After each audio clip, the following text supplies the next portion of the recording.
Ralph Hodson, যার জন্ম 1871 সালে এবং মৃত্যু 1962 সালে, ছিলেন একজন ইংরেজ কবি যিনি তার সরল অথচ গভীর ভাবসম্পন্ন কবিতার জন্য পরিচিত।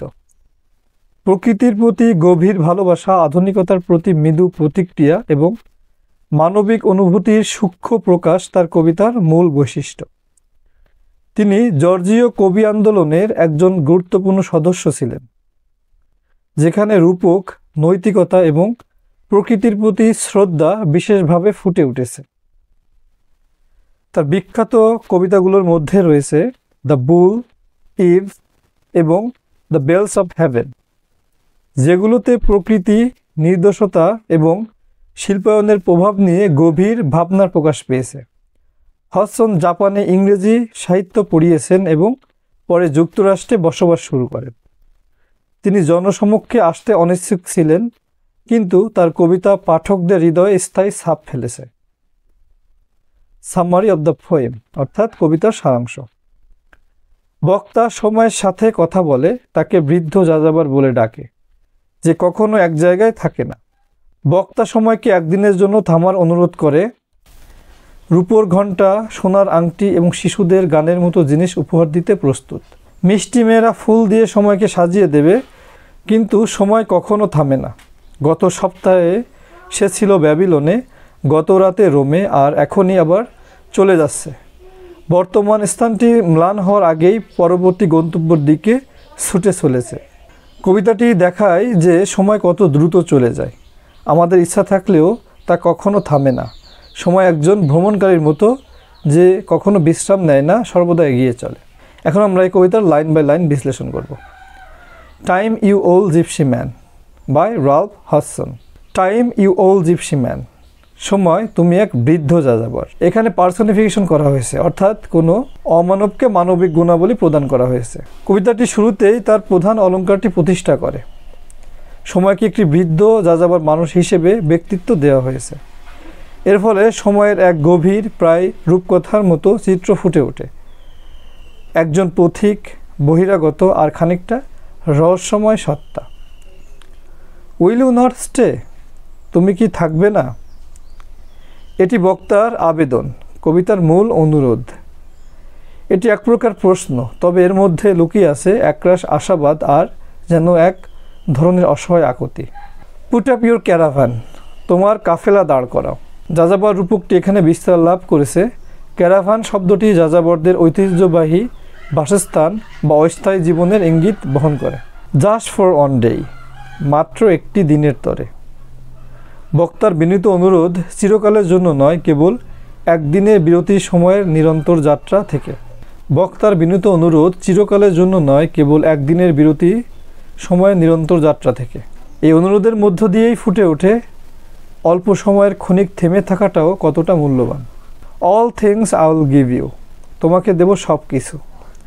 বক্তা সময়ের সঙ্গে এক প্রকার দর কষাকষির চেষ্টা করছেন, উপহার দিয়ে তাকে থামাতে চান। এই প্রয়াসে ফুটে ওঠে একটি ক্ষণিকেই আঁকড়ে ধরার জন্য তার গভীর ব্যাকুলতা।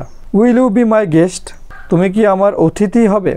আরও একটি আকুতি, এইবার সময়কে আমন্ত্রণ জানানো হচ্ছে এক অন্তরঙ্গ, আতিথেয়তাপূর্ণ সম্পর্কে ভেতর প্রবেশ করতে, যা সময়ের স্বাভাবিক নিরপেক্ষতা বা বিচ্ছিন্নতার বিপরীত।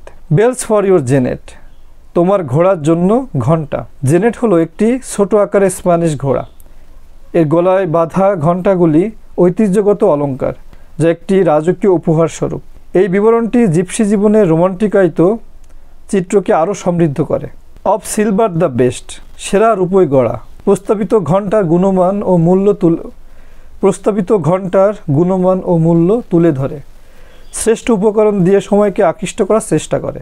গোল্ডস্মিথস শ্যাল বিট ইউ, স্বর্ণকাররা গড়ে দিবে। বক্তা সময়কে অলঙ্কৃত করার জন্য দক্ষ কারুশিল্পের প্রতিশ্রুতি দেন। আ গ্রেট গোল্ডেন রিং, একটি বিশাল সোনার আংটি। আরেকটি বিশাল উপহার, যা ঐশ্বর্যের প্রতীক এবং সম্ভবত চিরস্থায়িত্ব বা অঙ্গীকারের প্রতিশ্রুতি প্রকাশ করে, যা সময়ের ক্ষণস্থায়ী প্রকৃতির সঙ্গে এক ধরনের বৈপরীত্য গঠন করে। পিকক্স শ্যাল বো টু ইউ, ময়ূররা তোমার সামনে নত হবে। হাইপারবোল, অর্থাৎ এখানে অতিরঞ্জিত একটু করা হয়েছে। ময়ূর তাদের সৌন্দর্য ও প্রদর্শনের জন্য পরিচিত। তাদেরকে সময়ের প্রতি নতজানু দেখানো মানে সময়কে এক মহিমান্বিত প্রায় রাজকীয় মর্যাদায় উন্নীত করা, যা তার শক্তি ও প্রভাবকে আরও জোরালোভাবে তুলে ধরে। লিটল বয়েজ সিং, ছোট ছেলেরা গান গাইবে, নির্মলতা, আনন্দ এবং স্বতঃস্ফূর্ত উদযাপনের প্রতীক, যা সময়কে একটি পরিশুদ্ধ শ্রদ্ধাঞ্জলি নিবেদন করে। ও অ্যান্ড সুইট গার্লস উইল, ও আর মিষ্টি মেয়েরা, শ্রদ্ধা জানানোর মনোরম দৃশ্যটি অব্যাহত থাকে। ফেস্টুন ইউ উইথ মেই, তোমাকে মে ফুলের মালায় সাজাবে। এখানে মে বলতে হথর্ন গাছের ফুল বা সবুজ লতাপাতাকে বোঝানো হয়েছে, যা প্রায়শই বসন্তকালীন উৎসবে ব্যবহৃত হয়। ফেস্টুন মানে মালা দিয়ে সজ্জিত করা। এই চিত্রটি সৌন্দর্য, তারুণ্য এবং বসন্তের সজীবতাকে তুলে ধরে। টাইম ইউ ওল্ড জিপসি, সময় তুমি এক বৃদ্ধ যাযাবর, একটি সরাসরি সম্বোধন যা কেন্দ্রীয় রূপকটিকে পুনরায় তুলে ধরে। হোয়াই হ্যাস্টেন অ্যাওয়ে, কেন এত তড়িঘড়ি করে চলে যাও? বক্তা অনুনয় থেকে সরাসরি প্রশ্নে চলে যান, যেখানে সময়ের অবিরাম অগ্রগতিতে তিনি বিস্ময় ও বেদনাবোধ প্রকাশ করেন।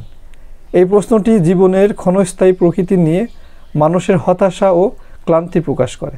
লাস্ট উইক ইন ব্যাবিলন, গত সপ্তাহে ব্যাবিলনে ছিলে। কবিতাটি এখন ইতিহাসের ভেতর দিয়ে সময়ের যাত্রাকে তুলে ধরে।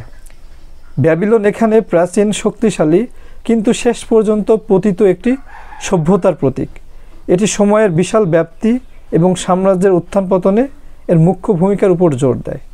লাস্ট নাইট ইন রোম, গত রাতে ছিলে রোমে, আরেকটি প্রাচীন সাম্রাজ্য যা সময়ের প্রবাহের কাছে ঠিক ততটাই অসহায়। গত সপ্তাহ, গত রাত, এই দ্রুত ধারাবাহিকতা সময়ের বেগকে জোরালোভাবে তুলে ধরে।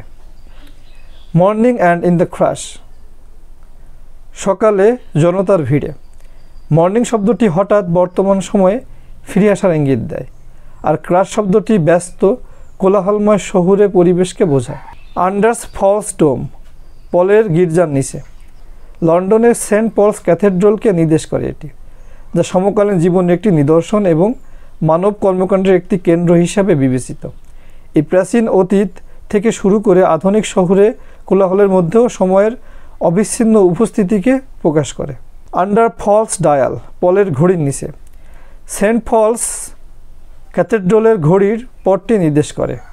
এটি সময়ের পরিমাপ ও তার অপ্রতিরোধ্য গতির প্রতীকস্বরূপ। ইউ টাইটেন ইউর রেন, তুমি তোমার লাগাম শক্ত করো। যাযাবর বা ঘোড়ার রূপকের ধারাবাহিকতা এখানে অব্যাহত থাকে। ইউ টাইটেন ইউর রেন, এই বাক্যটি ইঙ্গিত করে যে সময় নিজেই তার গতি নিয়ন্ত্রণ করছে, এমনকি সম্ভবত তা আরও বাড়াচ্ছে, যা ইচ্ছাকৃতভাবে দ্রুতগতিতে অগ্রসর হওয়ার ইঙ্গিত দেয়। অনলি আ মোমেন্ট, মাত্র একটি মুহূর্ত, বর্তমানে স্বল্প স্থায়িত্ব এবং এটি কত দ্রুত ফুরিয়ে যায় সেই বাস্তবতাকে জোর দিয়ে তুলে ধরে। অ্যান্ড অফ অনস এগেইন, আর আবার চলে যাও, সময়ের অপ্রতিরোধ্য ও নির্বিচার অগ্রগতিকে আরও দৃঢ়ভাবে উপস্থাপন করে। অপ টু সাম সিটি, ছুটে যাও কোনো শহরে, সময়ের ভবিষ্যৎ গন্তব্য। নাও ব্লাইন্ড ইন দ্য উম্ব, যে এখনও অন্ধ মাতৃগর্ভে, একটি শক্তিশালী কিছুটা অন্ধকার ছবি। ব্লাইন্ড ইন দ্য উম্ব বলতে এমন শহর বা সভ্যতাগুলিকে বোঝানো হয়েছে যারা এখনও জন্ম নেয়নি, যারা এখনও তাদের প্রাথমিক অদৃশ্য পর্যায়ে রয়েছে। এটি ভবিষ্যতের প্রতি ইঙ্গিত করে এবং সে অন্তহীন সৃষ্টি ও বিনাশের চক্রের কথা বলে, যার তত্ত্বাবধানে রয়েছে সময়। অফ টু অ্যানাদার, চলে যাও অন্য কোথাও, সময় এমনকি যারা এখনও জন্মায়নি তাদের থেকেও এগিয়ে যায়। ইট দ্যাটস ইন টুম, সেটির পতন হওয়ার আগে। ইট দ্যাটস ইন টুম, যেটাকে একটু সহজভাবে বললে এরকম আসে, বিফোর দ্যাট, দ্যাট মিনস এখানে future city or civilisation is dead or buried, অর্থাৎ যেটি ভবিষ্যৎ নগরী বা সভ্যতা এখনও মরে যায়নি বা সমাধিতে স্থাপন হয়নি তার আগেই। এটি সময়ের নিরবিচ্ছিন্ন যাত্রাকে জীবন্তভাবে তুলে ধরে। সেখানে সে নবজাত সম্ভাবনার দিক থেকে শুরু করে এমন পতিত সাম্রাজ্যের দিকেও এগিয়ে যায় যারা এখনও সম্পূর্ণভাবে বিলীন হওয়ার সুযোগ পায়নি। এটি মানব জীবনের চক্রের প্রতি সময়ের নিষ্ক্রিয়তা বা উদাসীনতাকে ফুটিয়ে তোলে। Time you old gipsy man, সময় তুমি এক বৃদ্ধ যাযাবর। প্রারম্ভিক সম্বোধনের পুনরাবৃত্তি মূল রূপককে আরও জোরালো করে তোলে এবং বক্তার অনুরোধ বা আকুতিকে দৃঢ়ভাবে তুলে ধরে। উইল ইউ নট স্টে, তুমি কি থাকবে না? মূল প্রশ্নটির পুনরাবৃত্তি কবিতাটিকে পূর্ণবৃত্তে নিয়ে আসে এবং বক্তার এক অব্যক্ত বিরতির আকাঙ্ক্ষাকে জোরালোভাবে তুলে ধরে। পুট আপ ইউর ক্যারাভান, তোমার কাফেলা দাঁড় করো। আমন্ত্রণের পুনরাবৃত্তি, জাস্ট ফর অন ডে। কবিতাটি যেমন বিনম্র মরিয়া আকুতির মধ্য দিয়ে শুরু হয়েছিল, তেমনি একটি করুণ অসহায় প্রার্থনার পুনরাবৃত্তির মধ্য দিয়ে শেষ হয়, যা সময়ের নির্বিচার অগ্রযাত্রাকে থামানোর বা অন্তত ক্ষণিকের জন্য থামানোর মানুষের চিরন্তন আকাঙ্ক্ষাকে তুলে ধরে। এই পুনরাবৃত্তি কবিতাটিকে একটি মর্মস্পর্শী প্রার্থনামূলক প্রায় গানের মতো আবহ প্রদান করে। I hope you learned many things from this video. So if you find this video helpful, please subscribe to my channel, hit the bell icon so that you never miss an update. Thanks for watching. Happy learning.